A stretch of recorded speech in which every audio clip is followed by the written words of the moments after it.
Here's how to add search engine optimization to your website.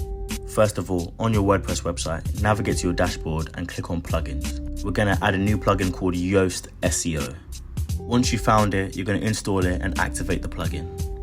WordPress will then navigate you to the first time configuration, where you can decide what type of website it is, add your logo, and add different social profiles to your website as well.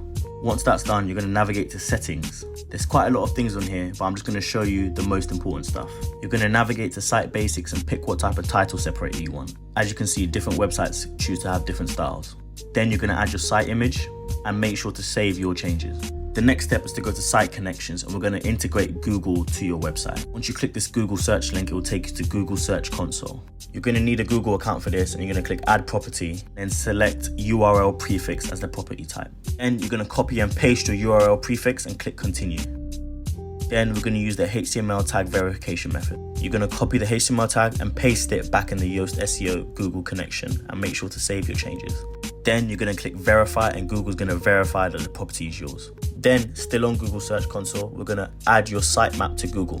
This will allow Google to know how your website is structured. Back on WordPress, you're going to search for sitemap.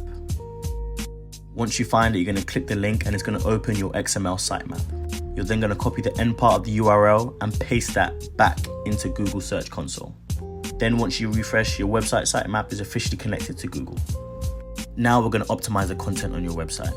In the pages section, we're going to remove the pages from the SEO title and add an excerpt to the meta description. Excerpt is like a quick preview of a longer piece of text. Then navigate to post and remove the pages from the title and add excerpt to the meta description again. Make sure to save your change. After that, we navigate to categories and we remove archive text from the SEO title. Now it's time for on-page optimization. Navigate to pages and click on a page to edit. You will then see this Yoast SEO form where you can edit the SEO of this page. I'm going to start with a focus keyword. This is a phrase that you want this page to rank highly on Google for. I chose moving services. Then add a meta description that matches the focus key phrase that you added earlier. Ideally, we want it to be green, not orange. After that, you can scroll down and use the SEO analysis to give you tips on how to improve the SEO on this page. The aim is to have both traffic lights green. Make sure when you're done to always update your page. And that's it. If you need a website that's optimized for Google, contact us today and let's get started on your project.